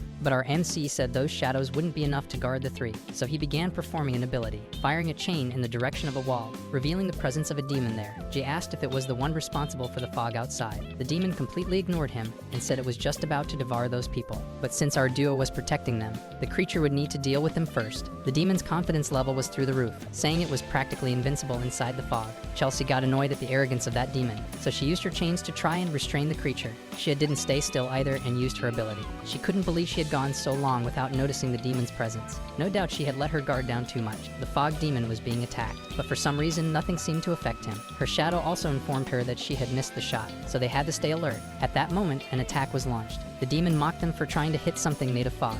Meanwhile, Chelsea didn't seem to be affected by the fog's air. She replied that this was one of the perks of being a demon. The creature taunted them, asking how it felt to struggle for breath, bragging that it was an incredible ability for dealing with mere humans. The situation was looking grim and couldn't continue like that, so our MC asked for help from his all-time partner. Chelsea then struck a pose like the last heroine on Earth, but the fog demon still held unshakable confidence. However, he was caught off guard by Chelsea's flurry of attacks, which caused the fog to disperse. Seizing the opportunity, our surgeon made his move. His beloved mask, given by his lord, had been broken. Desperate, he said that even if they killed him, the fog wouldn't disappear. But G said that wasn't necessarily true. He then began performing another ability, saying that humans aren't as ignorant as they think, and that the creature should not underestimate him. The fog demon was in disbelief at what he saw, because his opponent was indeed using the chains to fully dissipate the fog. And with that, the heavy mist was almost completely gone. Finally, Chelsea could breathe again. She was extremely pressured by G's performance and that of his contracted demon. Realizing there was no chance of victory, the demon tried to flee, but his escape plans were completely ruined. The demon was caught in a massive attack. Shia had no intention whatsoever of letting him escape. Jai looked like he was staring at something extremely cute. The demon had taken the form of a baby. Our surgeon offers some food to Chelsea, but she refuses, saying she can absorb his power. Hidila is impressed by the dynamic between those two. It was interesting to her that the contractor demon could take on a physical form. While Miss Xia was attending to her superior, the MC also noticed that other squad members had contracts with humanoid demons. Still on the phone, her superior warned her to leave the city immediately, because a certain demon was approaching the area. Meanwhile, the leader of the prisoners asked what they planned to do. Xia made it clear they were from the rescue team and had nothing to do with the exile faction. The fact they were even alive already emphasized that point. Joris then accepts it and agrees to follow them. But right then, an explosion occurs at the site. Xia becomes extremely worried about Joris' safety, but instead of wreckage, something emerged from the explosion, murdering numbers. The aberration said it needed 2 more, and since our duo made 2, it was perfect for that creature. The people the monster absorbed screamed in agony. That didn't make sense, since souls should be consumed. Meanwhile, the MC could still smell the essence of the mist, so he moved in to do something about it. The monster prepared to stop him. Using his scalpel, our surgeon bypassed its defense with ease. Jay leaps and comes face to face with the creature. He then prepares to launch an attack. Our MC lands a clean strike to the monster's head. As much as he hit it, he was still repelled. Exia, meanwhile, complains about his recklessness, but Jay had to check if it was truly a demon, since the demonic chain hadn't absorbed any demonic energy. The aberration then began acting childishly, crying in pain, making G realize it wasn't a demon, but a predator. The scene cuts to another location, where a battle was unfolding. There were the officer and the long-haired man. He deduced that the mist was what kept the predators away. But now that the mist was gone, the predators went into berserker mode. The officer's team still couldn't reach the squad inside the city, which worried her, since the city might be harboring a level 5 predator. But all she could do for them was pray. Back to where our duo was, the battle was getting more and more intense. The monster was an anomaly, faster than level 4 but much dumber than level 5. Our MC asks if Xia can restrict the creature's movement. She says she'll try. The attack was about to hit its target. The monster now complained about being unable to move. She was already annoyed by the demon pretending to be pitiful, so without hesitation, he slashed the creature with his scythe. The belly of that aberration was sliced open, but even so, it didn't seem over. The monster then began devouring Xia's ability. It had somehow gotten a little smarter. Calling her MC Big Bro, the beast asked if it could eat him. At that point, it was time to unleash all the firepower our duo had. They then began to perform something massive. Murmuring true words, a giant mouth appeared above the monster. Just as it was about to strike the creature, the scene shifted, showing a mother who had died after childbirth. Those were apparently the creature's memories. Now the childish behavior made sense. Scalpel in hand, G promised to end that torture. But suddenly, the mother grabbed his arm and began pleading, begging our surgeon to spare at least her child. The name of the woman's child was N. Suddenly, G could no longer move. Something abnormal was happening in the Dreamweaver. A mysterious entity grabbed the baby, and the entire anomaly then collapsed. Jai had been expelled from the True Worlds because of the Dreamweaver, but he had failed to deactivate his ability, so he started thinking about the Dreamweaver. The creature inside the cocoon seemed to be that baby named N. Our MC still had his ability active, but other predators were starting to appear non-stop. However, his loyal companion was assisting him. Elsia complained about the awful taste of the battle's spoils. She then started thinking a little, that Jay might be able to make those creatures taste better. While she was ranting, someone fired black arrows. That surprised Telsia, but she didn't like Shia's help one bit. Still, our girl warned them about thought a massive wave of predators and demons approaching the area, and that they don't have much more time to prepare. But unfortunately, Jia had not been able to deactivate the true words. Xia was worried about the possibility of the tumor becoming something even stronger. The demon queen then said she would look inside to see what was happening, and if Xia managed to handle it, she would acknowledge her strength. Telxia then disappeared, leaving the task of defense to Xia. She then thought that Telxia's attitude was quite similar to that of her contractor. Our archer asked for shadows if they could manage to defend the area, because now it was only them. Inside the true words domain where Ji was, he was having trouble dealing with the individual. That being was fast and unpredictable. Because of that, Ji ended up getting hit. The situation was really complicated. That predator called N began to murmur words, saying that this wasn't yet his final form. Seeking to reach his maximum potential, he charged at our NC, but he was caught off guard by demonic chains, which hit him directly and hurled him away. Our Empress had arrived at a crucial moment. Jay thanked her, saying the two of them still needed to accomplish their goals. Chelsea replied that he'd better not forget that. Our surgeon then began to analyze the anomaly in the Dreamweaver. Looking at the monster, Jay noticed two parts. From that, he concluded that its outer shell was made of absorbed demons and its core was a predator. And the predator was still splattered on the ground. Jay took the time to think about why a demon would raise a baby predator. There was certainly a reason behind it. Groaning in pain again, the predator and charged at Jay. But his companion ended up taking the hit for him. Our MC hadn't expected that kind of move from her at all. She then whispered to him to deactivate that domain. Our surgeon began preparing for another attempt, commanding his true words domain to shut down. This time it worked, and the two of them were sent outside. Immediately, our dynamic duo dealt with all the monsters present. Jid delivered Chelsea's message that she acknowledged Xia's power. His attitude reminded Xia of her master. With the situation under control, Ji asked if that was all that was left. Our surgeon hadn't expected the Dreamweaver to interact with that creature. But while he was thinking, something was about to emerge from the cocoon. An oriental-looking baby ran out while crying in pain. Our surgeon said he would take care of it and asked Xia to contact Lu. Some time had passed, and that baby was in an alley. With its energy drained by the MC, the baby knew it couldn't fight. But as it tried to flee, it was struck by a kick. Calling that person father, the baby apologized, saying it had already devoured 5 million people. But the demon began to stomp on him mercilessly, calling him disobedient. The mysterious being said he hated lies more than anything. He suddenly picked up a red crystal from the ground, murmuring whether they weren't too small. At that moment in the alley, our duo arrived. The mysterious demon seemed to recognize Chelsea. They stood there in a standoff. We remember that he was the demon seen in the memories. Responding to the greeting, Chelsea said she didn't remember failed demons. However, he replied by saying that his methods were far more advanced than hers. Illusions of pure suffering appeared as the demon warned about the risk of siding with the Empress. With that, he intended to make Jay switch sides. Our surgeon was already very certain of his choices, but he praised the mysterious demon's performance. The Empress and our surgeon began to argue, ignoring their opponent. He then took advantage of the moment to strike Ji, slamming her NC's face into the ground. The one-eyed demon said he could die without feeling pain, but while he spoke, he realized too late that he'd fallen into a trap. With a scythe, Ji appeared behind his opponent, ready to strike. He split him in two while shouting for him to go to hell. The split body of that being slowly turned into purple butterflies. It was an impressive regenerative ability. He then prepared to use a demonic codex called Evil Eyes, which copied all the demonic attacks seen by that eye. Our MC managed to block the first barrage of attacks. Now our duo had to deal with two opponents. With no time to waste, our surgeon performed a glacial ability, canceling his opponent's attack. Ji's power wasn't bad at all for a follower of Chelsea, according to the demon. Ji still tried to strike him with the scythe, but something was very wrong. In the middle of the attack, explosives appeared, blasting our MC away with the explosion. Ji ends up crashing into a wall, and it seemed like his opponents weren't going to give him any room to recover. The Eye Demon then prepared to finish him off, but at that moment, the Empress stepped in front, blocking the attack from that pair of eyes. The mysterious demon was already losing his patience. Lu and Four Eyes had arrived at the scene. With the squad reunited, the Eye Demon was cornered. The delinquent suddenly appeared while he was distracted by the other team members. However, the demon managed to react in time. The junior demon hunter warned his team to be careful with the dust, but it was already too late for his companion, the delinquent. He could no longer move at all. Lu had realized that the mysterious demon was far too powerful, and he was thankful for the arrival of the full moon, so the Eye Demon decided to retreat. The delinquent's attack hit nothing but air. Miss Lu was at her limit,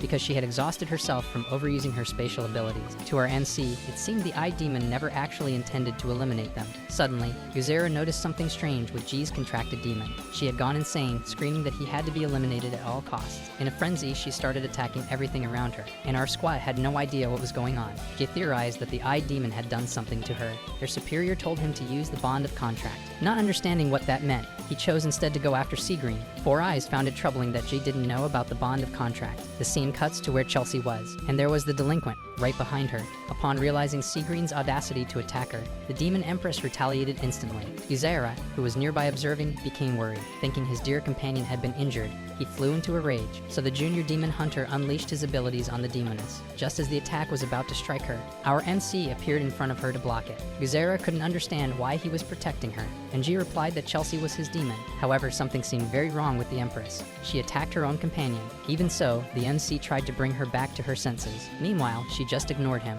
G's defense had already been broken. He was knocked back by the impact. With the power surge, her mind could no longer be controlled. Exia, seeing this, said he couldn't handle her alone, but he insisted on trying, saying she was his responsibility. Our surgeon then used true words. His domain was about to strike her. At that moment, Chelsea was beyond any help. Given the seriousness of the situation, Seda said to grab Seagrim and get out of there. Officer Liu appeared saying she had already captured him. Liu said the best she could do now was get everyone out of there. In her madness, the Empress barely recognized G. Even so, the MC was far from giving up on her, relentlessly trying to bring her back to her senses. His domain was struggling to reach her, but then an instance was formed. Inside, someone could be seen running. It was Chelsea, running from something. Apparently, she was being chased by stone demons. Wondering why this was happening to her, that vision led the Empress to a very tragic ending. Her fate seemed sealed, and the light had left her eyes. Yet for some reason, she regained consciousness. With her head reattached to her body, she was still alive, but her enemies were still chasing her. The scene cuts to that one-eyed demon. He seemed to be savoring the Demon Empress death sequence. Immortality seemed to be her eternal prison. Her blood was being used by the other demons. A cruel fate for a person,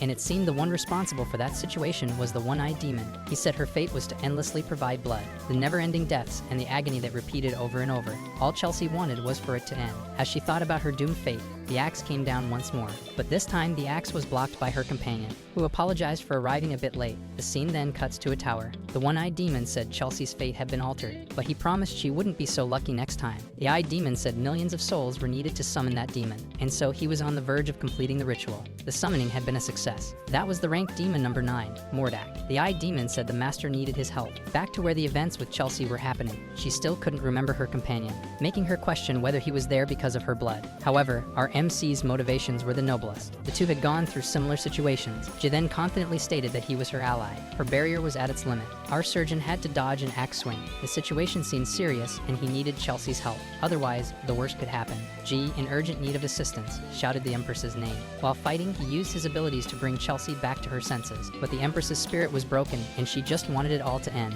Our MC was completely confused when he heard that from her. The demon he was fighting said the Empress must be reborn continuously, and those who interfered must be eliminated. The relentless attack from the stone demon ended up slicing through the air. A loud crash could be heard. Unfortunately, Jai had pulled his companion out of there just in time, but he didn't get out completely unscathed. Jess said that because of that, Chelsea owed him a big favor, but she was still very confused, wondering why anyone would save her. After all, she was just a resource used for evil. The two were out of time, and Jing needed Chelsea to wake up to reality. He then did everything he could to bring her back. Chelsea, for a moment, was enchanted by her companion's determination, and with that, something had finally changed. The Empress's arrogance had returned in full force, saying the greatest demon in the world would never lose to a pathetic illusion. Our dynamic duo had finally succeeded. Sia was taking care of the delinquent, while Guzera was worried. Lu could feel the mental power of an S rank coming from G's location. As expected from one of the most powerful ability users, he had made it. The two hardheads were still arguing, but each had earned the other's respect. Chelsea then decided to show she was grateful. Her squad was caught off guard by the romantic scene. With no time to waste, the officer informed them of the latest intel. The one-eyed demon wasn't ranked, and his first appearance was during the Red Rain Calamity. That made the long-haired guy wonder what the one-eyed demon's true goal was. Chelsea replied that his goal was resurrection. She explained that to bring back a very powerful demon, an absurd amount of souls was needed. The group got stressed remembering that the Predator had collected 4 million souls. Four Eyes reminded them that Jai had not yet mastered the bond of contract. With that in mind, Lu decided to split the teams the best way possible. She chose Four Eyes to stay with G and teach him about the bond contract. 3 days passed, and we were now in the sewers of Santerberg City, a place where people lived under the protection of Tech Tree. The people living there were called human alarms, because when an attack happened, they would alert the nobles with their screams. Chelsea found that practice cruel, even by demonic standards. Our team had arrived at the location, where Professor Han lived. The door to that apartment slowly creaked open, which caused Four Eyes to be startled by something. Without explaining much, he told G to go in immediately before it was too late. Out of nowhere, our MC was surprised by tentacles. Our surgeon was abducted inside, leaving only his stylish shoe outside. The long-haired guy had a relieved expression,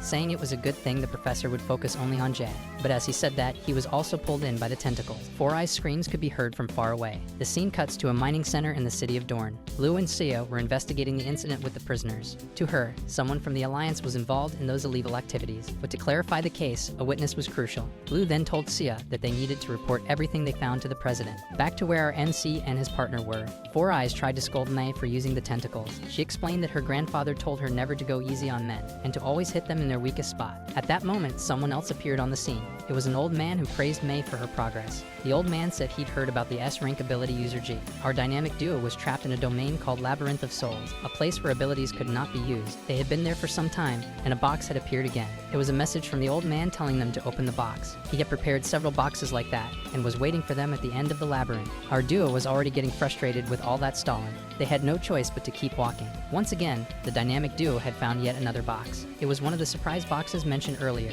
with a ridiculous picture of the old man and a note to open it. But this time, the Empress was quite intrigued. Chelsea was bothered by G's excessive caution, so she decided to open the box right away without wasting time. Inside, there was an eye with a no entry symbol. A smoke explosion happened right in front of her, and with that, the Empress could no longer see anything. A puppet appeared, explaining that in the labyrinth there were 20 boxes, 15 of which were debuffs. And the first one to collect 10 debuffs would be doomed to stay there forever as the clone puppet. But if they managed to find the single hidden key, they could escape the labyrinth and leave the puppet behind. After delivering the message, they ran off saying stay or leave. Chelsea asked G what they should do now. Jai irritated her by saying she should open the boxes. Our MC explained that if both of them got hit with debuffs, they'd become completely useless. It was a stupid thought, but it made some sense. She then agreed while preparing something. The Empress said our surgeon had to guarantee her safety. Jai agreed that he would keep her safe. The two of them continued on, with Chelsea stacking debuff after debuff. It made her furious to be subjected to such a miserable situation. She had opened 9 boxes, all of them debuffs. Jia then decided to open the 10th. She opened a dagger with a note. Our surgeon was intrigued by its contents. It said the dagger would keep him safe in case his contracted demon attacked him. Jia told Chelsea what he had found, but she was already impatient. To the Empress, they were being made into clowns. Some time had already passed while they wandered the labyrinth, and there was yet another box. They didn't waste time and quickly opened the box to see what was inside. It was a coat and a note warning to keep the contents of the box a secret. However, his companion insisted on knowing what it was. Jai seemed a little reluctant to tell her, so he said it was a key, without mentioning that there was also a coat. At that moment, that toy clown duo appeared in front of them, congratulating them on finding the key and completing the labyrinth. However, the duo was about to announce one more thing. They said there was still one real truth or dare challenge. The old man monitoring everything said the show was about to begin. If they answered correctly, the debuffs would be removed. But if they lied, bad things would happen. The Empress, as impatient as ever, told him to get on with it already. The little puppet asked if she wanted to take over her companion G's body. Chelsea said that was something she wanted in the past, but not anymore. Out of patience with the puppet, she told him to hurry and remove her debuffs. However, G also had to answer some questions. The little one asked him if Jia had lied to his companion after entering the labyrinth. When asked, he paused to reflect, and said that based on the principle of conversation, he hadn't lied. That so-called principle of conversation caught the attention of both the little puppet and Chelsea. G tried to explain that withholding information is different from lying, so keeping a few things to himself couldn't be considered a lie. The little clown agreed that the MC was technically right. However, he explained that each is the other's judge. Then he showed the moment when G withheld the info about the coat in the box. Chelsea paused for a moment to process this information. G tried to explain, but the Empress said it wasn't necessary. Then she judged that he hadn't lied. The little one then said he would remove one of her debuffs, and it seemed to have worked, because Chelsea felt the damn debuff lifting. The little clown congratulated them both for completing the first level. He made a whole show out of it while our dynamic duo just stood watching. In front of them were 3 doors, only one of which was real. It was possible to choose the correct door based on wisdom. While Chelsea just wanted to pick a door at random, Jay asked her to wait, even though he knew his companion was extremely impatient. The labyrinth seemed designed to punish Chelsea's incorrigible behavior, so our Mr. Joao said they didn't understand each other as partners. While she was walking down a corridor, a voice kept murmuring words, trying to make her doubt her companion. But the Empress knew exactly what was going on. She simply ignored the voices, while repelling something physical that was coming toward her. She realized that those were her companion's abilities. G's domain, true word, used against her for some reason. Chelsea recognized it as the same ability used by her companion. Even though she was angry, she stayed calm to analyze the situation. The voices told her not to be so impatient, and that her companion might be thinking the same as her. Those looked like identical replicas are a dynamic duo, and this seemed to be the new challenge. The scene shifts to the Alliance HQ in Sanderberg. Blue was reporting to her superior the success of the operation in the city of Dorne, and also the good performance of the rookie Jade. However, President Bing Tian was concerned about Ji's past life, but the officer explained that even his ulterior motives aligned with the Alliance's interest. The president then asked about his contracted demon. Blue explained that she had sent him to train the bond of contract. The president smiled at what he had just heard. We returned to the test site. Our MC had to defeat Chelsea's replica with his abilities suppressed. His only choice was to use the equipment contained in the boxes. Our surgeon was already running out of time. He had to fight Chelsea's replica somehow, otherwise he would end up defeated. Jai had just been hit. The replica didn't want to give him any chance to escape. However, the MC had no intention of running. Appearing out of nowhere behind her, he stabbed her.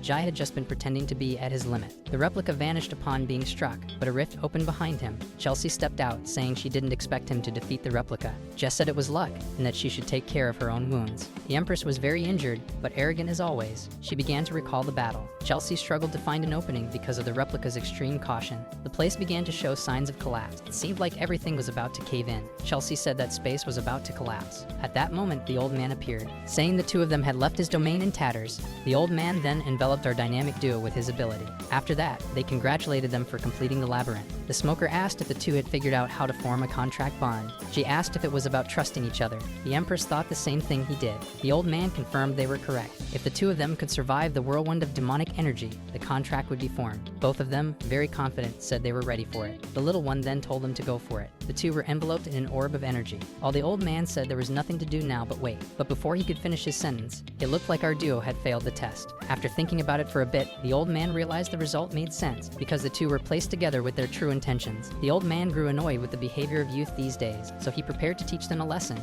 G appeared to be fused with Chelsea's demonic power. The old man sensed intense mental energy, making him wonder if Jai had absorbed all of his companion's demonic energy. The demonic surgeon charged at the old man. The two then clashed with their attacks. But while defending, the old man managed to counterattack, sending the demonic surgeon flying. Using his sight, Jai cast a glacial ability. The old man responded with primordial chaos, well formed. The smoker had performed his ability. His opponent was a mix of genius and monster. Meanwhile, outside that place, Four Eyes was talking with Mai Mei. She had agreed to do a fortune reading for Jai. Using her ability, she began reading his fate. The result of that reading was terrible. However, Four Eyes wasn't worried because the labyrinth was just an appetizer. After all, that old man had some absurd martial arts skills. He then continued to humiliate his opponent. Demonic G couldn't react. He then tried to use the demonic chains, but that was no threat to this elder. The surgeon realized at that moment he had messed up again. The old man performed a capoeira strike, trapping Jai in a snare. He knew it was too late to respond. With that, Demonic G took the hit without being able to do anything. To the old man, he had just taught another hard-headed youth a lesson.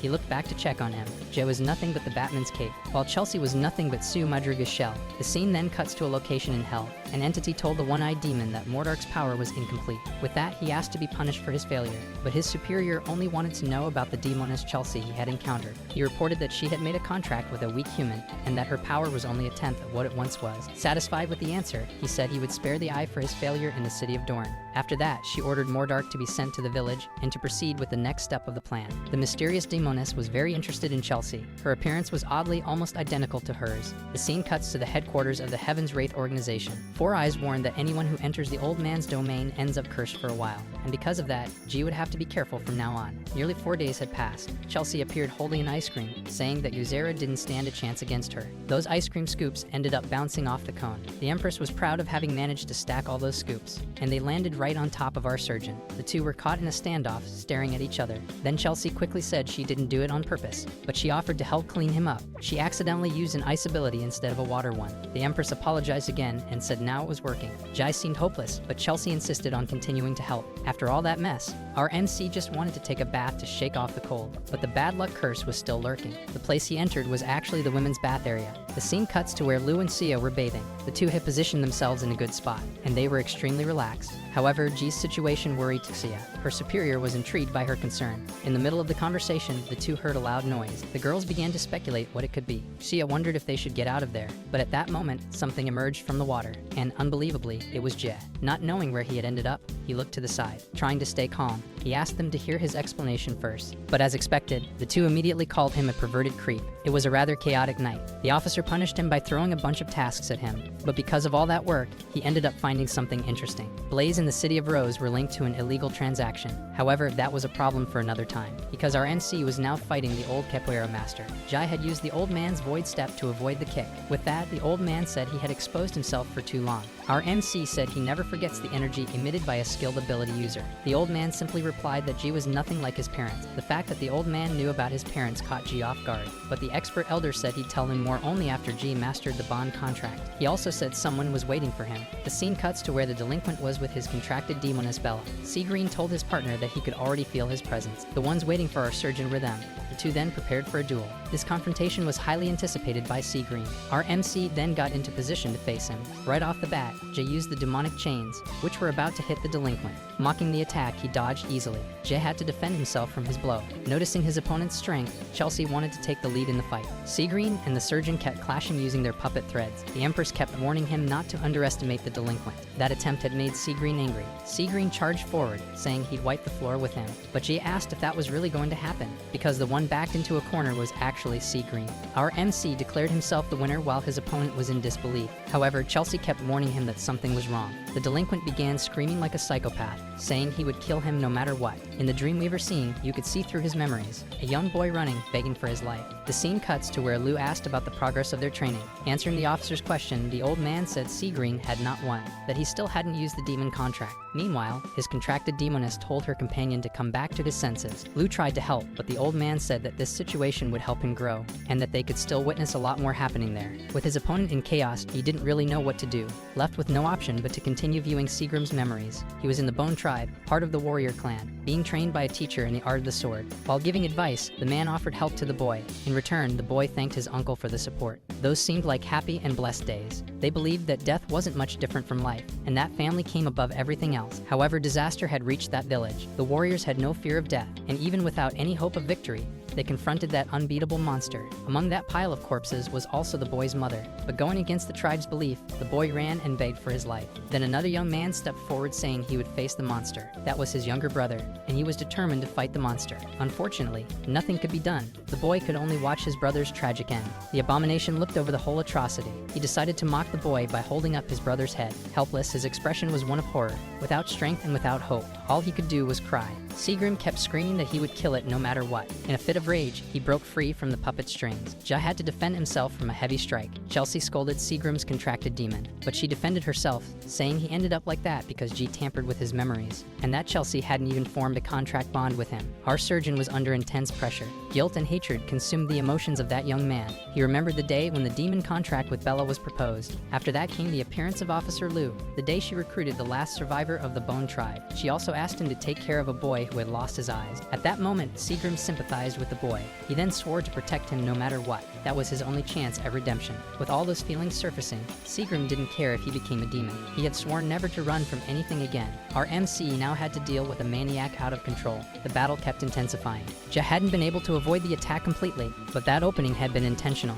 Our dynamic duo joined forces to restrain Seagram, a skill where a superior demon exerts power over lower-ranked demons. Bella asked her partner to be careful. At that moment, someone interrupted the clash. Lou and the old man appeared, announcing that G was the winner of the duel. However, Chelsea was complaining that she didn't get to see the power of a contract bond, but G seemed apathetic toward the situation. Bella was extremely irritated by his attitude and said the duel was already over. Then Seagram acknowledged defeat and asked his companion to calm down. Seagram told G that he still didn't like him, but his real target was someone else. He also acknowledged all his guilt and regret, but Seagram swore to go after the demon that wiped out his family. The delinquent was surprised when G said he would help him. The spirit of the Bone Tribe ran in his blood. Our MC offered a handshake, and Seagram was happy about it. The two of them finally understood each other. The scene cuts to another location. Someone was reporting the appearance of a demon inside a predator. The situation was desperate, and he needed reinforcements. An entity asked if that young man was the leader, while saying that the boy should feel honored. He would be the last thing he ever sees. At that moment, the demon's body began to change. While taking the young man's appearance, the demon said it was time to settle things with Chelsea. The scene cuts to where our MC was sleeping, where his companion was also lying down, wearing slippers. Jay sensed a demonic aura. He then started using his puppet strings, capturing the shadows that were emitting that demonic energy. Then he asked what those shadows were doing there. His companions wanted to prepare a surprise celebration. They explained they were celebrating the successful mission in Dorney City. Yuzera told them to run if they didn't want Seagrim to ruin the banquet. The scene cuts to the banquet location. The boy Yuzera was offering food to his companion. Lou was outside, getting drunk. Meanwhile, at the table, there was a lot of noise. The delinquent was already quite drunk, having a moment of sincerity and saying kind things to Jay. Four Eyes was just enjoying the situation. Mr. Ba tells G that he's not much of a drinker. At that moment, our surgeon grabs the milk from the long-haired guy and starts pouring it into a cup. Our MC explains that milk is good for curing hangovers. Bella, seeing her partner drunk, runs over to take care of him, leaving Chelsea to handle the grill by herself. Officer Lou shows up at that moment saying she's good at barbecuing, and out of nowhere, she throws her drink over the meat. This prompts Chelsea to scold her for ruining the food. Some time had already passed. The Empress thanks them for managing to save at least some food. When she sees her companion all smashed on the floor, Chelsea takes the opportunity to mock Dungeon, saying he can't handle any alcohol at all. Then she wonders if forming a contract with a weak human like him was a mistake. Dungeon also hears her questioning whether the so-called contract bond will ever be formed between them. Our MC then starts talking about when they were caught in Han's demonic energy, remembering the urge to purge that invasive energy from his thoughts. Chelsea wonders if he's trying to apologize, but Dungeon says he's just thinking, wondering if the first requirement to establish the contract between them truly exists. This question catches the Empress by surprise. She decides to respond to it. But just then, someone shouts Miss Lou's name. Shia was trying to stop her from drinking. She was putting on a whole show, demanding everyone try her suspicious-looking food. At that moment, someone arrives abruptly at the scene. The agent reports an emergency at the Heaven's Wraith headquarters. Someone was attacking the base. The scene cuts to where we can see the demon ranked number 36. The young man introduces himself as Mordak to the shy demoness. Mordak says that if she overcomes her shyness, the others will become even shyer. The scene immediately cuts to where Lou is asking about the progress of the investigation,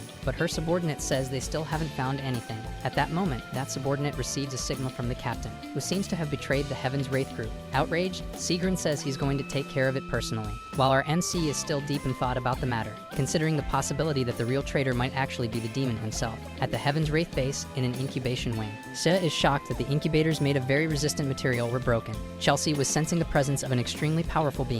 The group finally arrives at the location where a ranked demon was sealed and are stunned, because there was nothing left in that place. Even Four Eyes questions how that could be possible. All that was left were piles of corpses of expert-level ability users. Fla is enraged by the sight, swearing vengeance. Yuzera notices another detail. His sworn brother was trapped, and his contracted demoness couldn't leave his body. Seeing that his brother was in trouble, the boy rushes to help him, while G warns him not to use demonic powers yet. However, it's too late, and the same thing happens to him. Our MC then decides to take the lead in the situation. Realizing the enemy had left traps designed to suppress demonic powers, the Empress notices something odd about a certain skull. Upon closer inspection, G also feels the same. Without wasting time, he destroys the skull, and at that moment, those traps are disarmed, causing Seagrin to crash to the ground. After the traps are disabled, a voice greets them, saying that the voice is imbued with the elegance of combat. In other words, they're warned that their master will attack the city of Santersburg with full force, and that every soul in that place will be purged. The group keeps listening carefully. The entity says that if Chelsea goes to the Lost Paradise, the attack will be postponed. Chelsea doesn't remember much but feels the familiar demonic energy, warning G that the demon is more powerful than anything they've ever faced. Lou is already fed up with the message and asks Xia to cut it off. Our archer obeys, ending the transmission. Officer Lou then orders everyone in the organization to go on full alert,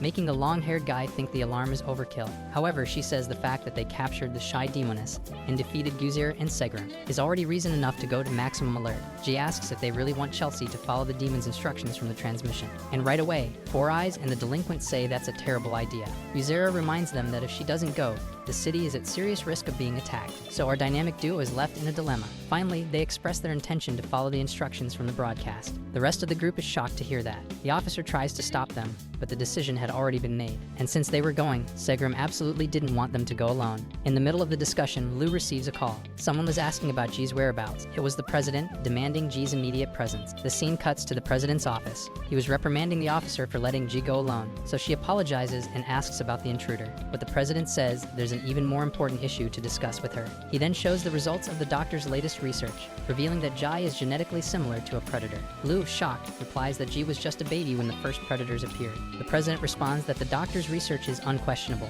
and with that, G could be humanity's hope. Lou questions whether Jai is the target of the intruders, but the president says no. However, Lou must ensure that J poses no risk to the surgeon. She then receives something from the president, a weapon capable of breaking a demonic contract. With this, even if they don't master the bond of contract, the organization doesn't need to fear Jai. Officer Liu has her orders, and the president wishes her good luck, for it is the wish of her late mother and his as her father. The scene cuts to Forbidden Region 31. The Empress was questioning Ji about his brilliant plan to drain his energy to lure the opponent. Our surgeon explains that it's better than wandering around and falling into a trap. Chelsea is impressed by Ji's mental strength, but she's still worried about something. Sensing this, Ji tries to calm her down by saying he'll help her recover her memories. But in the middle of the conversation, he feels something. Chelsea asks what's wrong. Our surgeon explains that his mental energy is under attack. At that moment, something appears behind the Empress, but she handles that monster with relative ease. The creature was struck by the chain and the explosion. However, the undead's body was still intact. Chelsea questions why it's still in one piece after the attack. Could it be that she's gotten weaker? The situation was becoming increasingly terrifying. The whole place felt like a complete trap. Elsewhere in the castle, the shy demoness questions whether it's really necessary to kill that duo. The man beside her says that's the nature of humans. She tells her captain that she understands and swears to repay the favor. The man then says that with her ability and power, it might finally be possible to defeat Chelsea.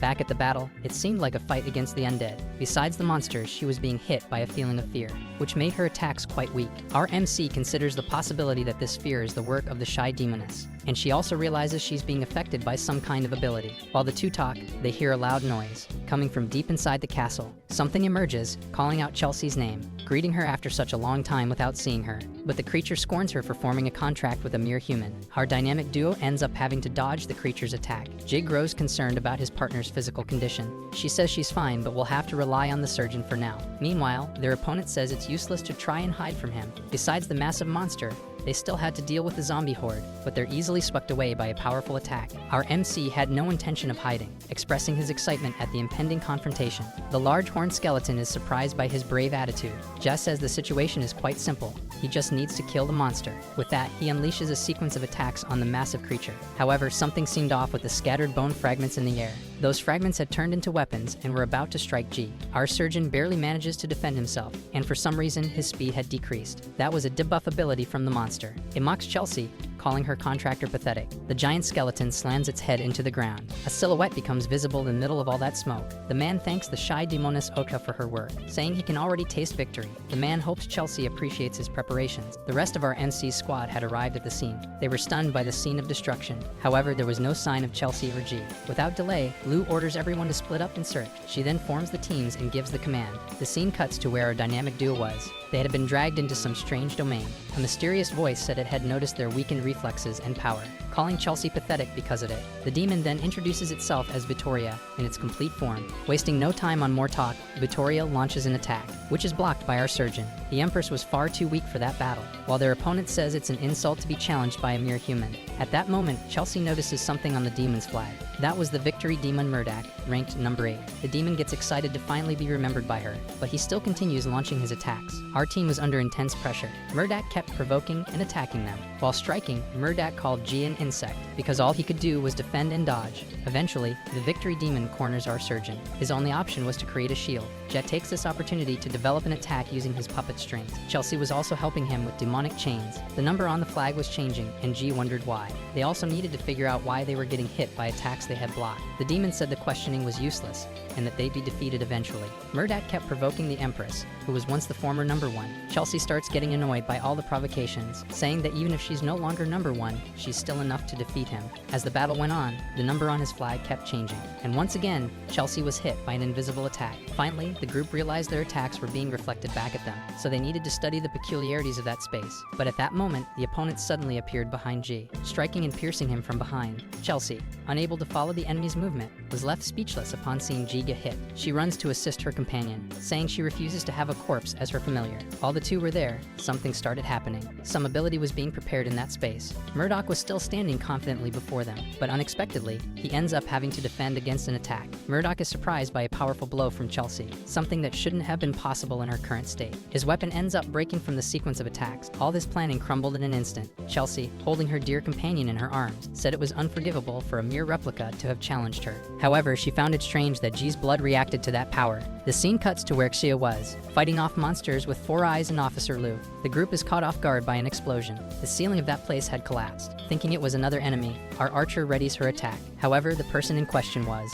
Sigrin, screaming in despair that he had killed Guzera. The delinquent seemed very confused about what had happened. He wasn't sure whether he had killed Guzera or a demon assassin. The officer tries to understand the situation and wonders how the assassin demon could even be there. Miss Lu and Four Eyes begin analyzing the possibilities. First, they try to calm Sigrin down, who was in a total panic. He explains that they arrived at a place that smelled very strange, and suddenly he saw something there. That thing was undoubtedly the demon assassin. Sigrin thought he had gained the ability to control himself after his fight with Jack. However, he couldn't hold back. And after all the dust settled, he saw that instead of the assassin demon, it was Guzera's body. To Mr. Ba, it seemed like the work of an illusion. The officer says Guzera might still be alive, but his signal is very weak, so she asks to go with Sigrin and search for Guzera. The scene cuts again to another location, a place where our MC was. His wounds had somehow been healed, but before he could understand the situation, our surgeon ends up being wrapped in demonic chains. He then questions the Empress about what she's doing, but Chelsea shows disdain for a mere human daring to speak to her. Instead of listening, she wants to ask something. Why does his blood increase demonic power, and who could he really be? But she can't answer, and Chelsea says that apparently, it's no longer necessary to defeat all the ranked demons. For now, just draining his blood would be enough to restore her power to its former glory. Our surgeon doesn't believe she'd be capable of doing something like that, but to her, it's peculiar that G trusts her that much. Our MC says that's not the attitude of the Chelsea who formed a contract with him. At that moment, the demonic chains are broken, and Chelsea's power begins to drain away for some reason. It seems the blood power boost was only temporary, and before the two could start arguing, something happens. They wonder if that could be the bond of contract. Even without defeating Mordark's real body, they had formed a bond of contract. Some time had already passed, and they needed to get out of there. The scene cuts to where Mordark was. Osha asks him what's going on. He hadn't expected Chelsea to have fully restored her power. The scene jumps to a location filled with green slime, where Officer Lu and Mr. Ba were. Lu finds herself needing to use a grenade. She then throws it right in front of her. A massive smoke explosion forms at the point of impact, revealing that there was something behind it. The officer then asks Mr. Ba to be ready for battle. An ability is launched in the direction of their group.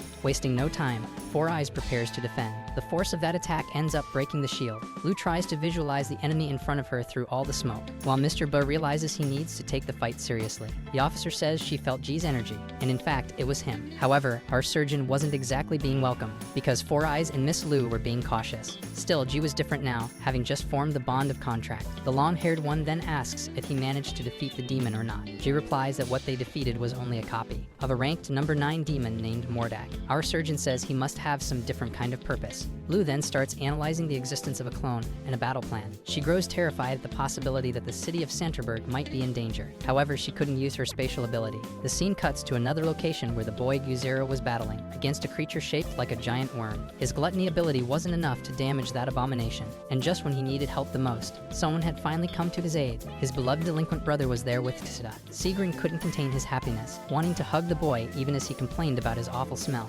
Sia says that if it weren't for Guzera, they'd still be trapped in the demon's illusion. This confuses him because he thought it was the two of them who had attacked the demon from within. At that moment, the officer appears saying it was Jay who was responsible. Lu explains the heroic act of our surgeon. Sigrin was proud of the actions of his rival. Our dynamic duo tells the group to stop with the small talk because Mordark was still on the loose. The scene cuts to where the shy demoness was. She was apparently being compelled to do something. The man said the place was about to become a demon paradise, and that the time had come for his messenger to send out the proposal. Then he wonders who will be sacrificed, them or the others. The undead legion is then commanded to move forward. The city was on the verge of being attacked. On the city walls, the defense forces were already preparing. That crowd was then charging at the city. The scene cuts to a conference in downtown Santerberg. The mayor of Rose City was complaining about the need to imprison ranked demons. The mayor of Eagle City said it was better to eliminate people before they turned into predators. The mayor of Ruishia City expressed his disdain for that idea. The mayor of Yanlin City also disagreed with sacrificing people. The discussion about the future of Rose City was unfolding.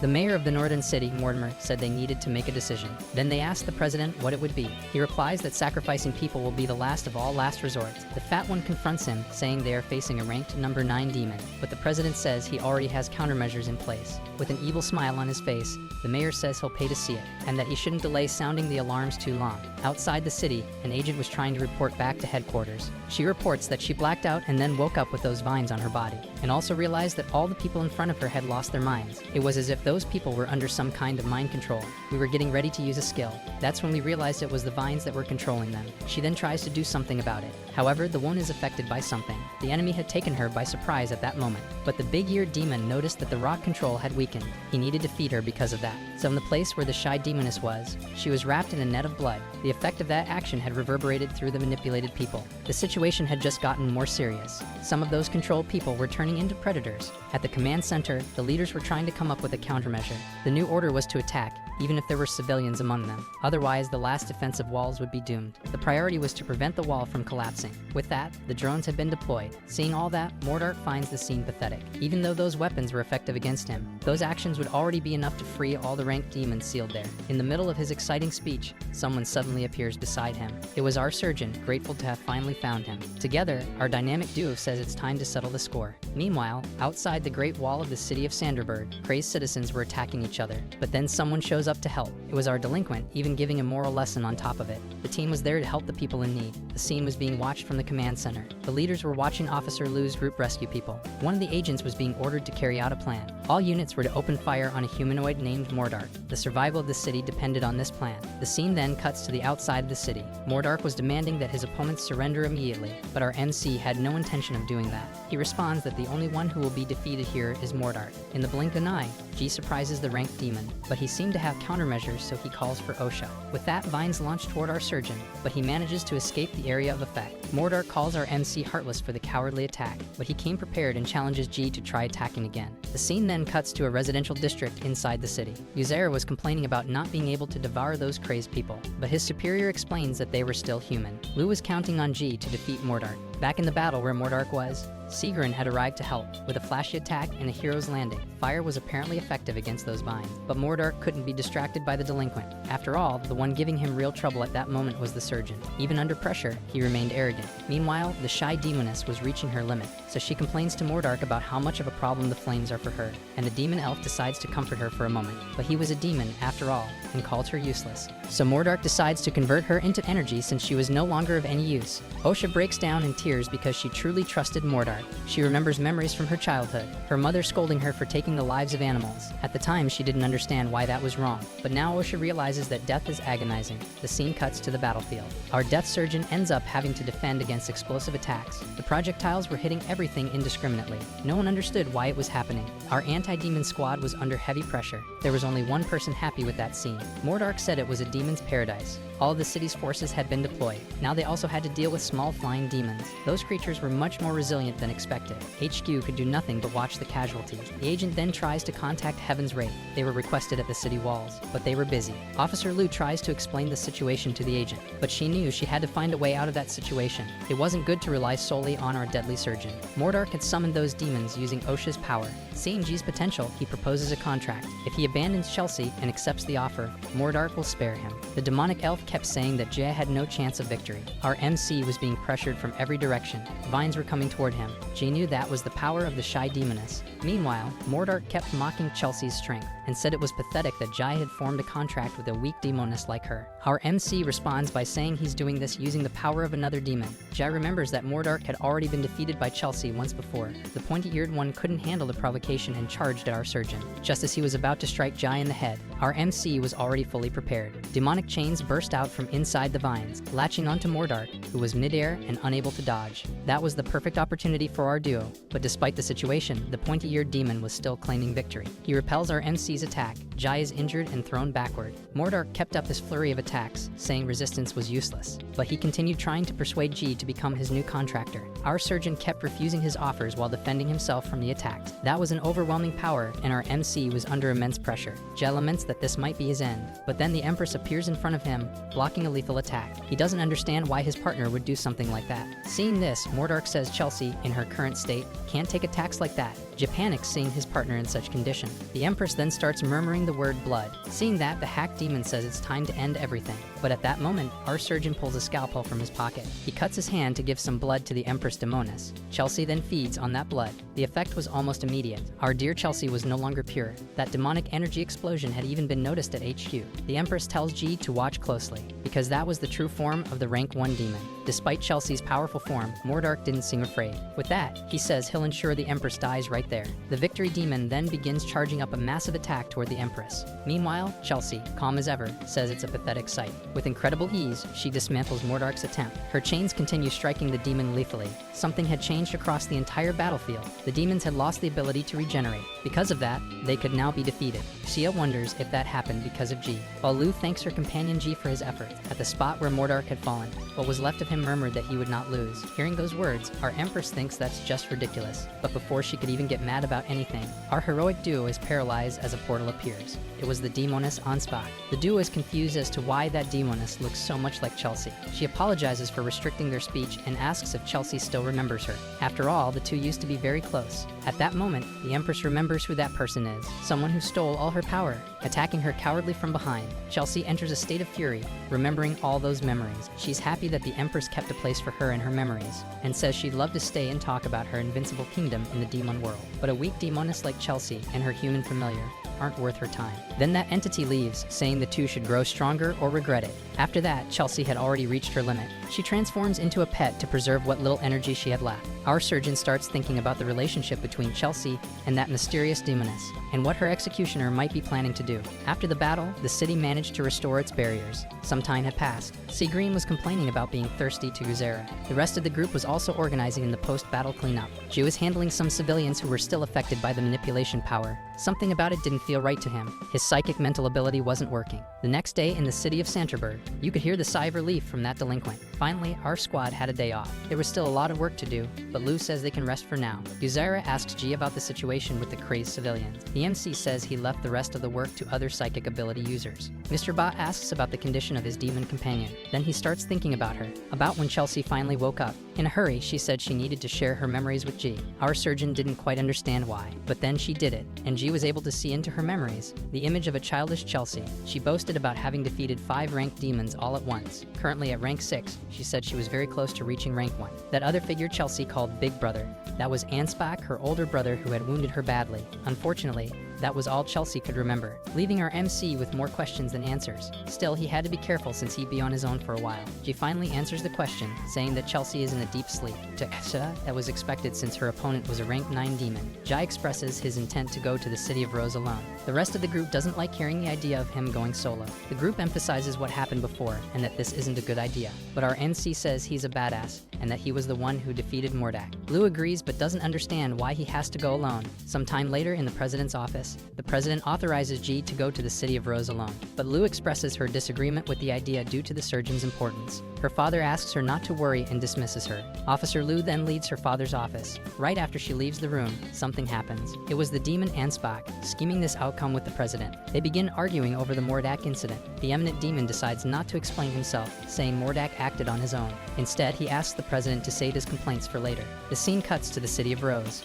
Our surgeon notices someone is following him. He starts wondering who this person could be, but he keeps walking for now. Given his situation, getting into a fight now would be a bad idea. This was the worst case scenario for our MC, but unexpectedly, the follower greets him in a friendly manner. Jay turns around startled to see who it is, and it's Mr. Ba greeting him. Mr. Ba quickly explains that he had to do it, because the captain was very worried about his safety. Jai accepts the company, but asks him not to slow him down. For our surgeon, given the circumstances, having help wasn't a bad idea. Four Eyes seemed totally carefree, buying food on the street. The appearance of that bowl of food was fantastic, but the smell didn't seem very pleasant. The long-haired one tries to break the ice by asking what the plan is. Our MC gets irritated with all the chatter, but then something happens and they have to stay quiet. What they were seeing appeared to be predators, which wasn't normal to see in the City of Rose. Once spotted, the abominations charge at their group. However, our dynamic duo was heavily weakened at the moment, so they rely on Four Eyes for help. She was also curious to see Mr. Ba in action, because in all this time, he'd never seen Four Eyes fight. Unfortunately for the long-haired one,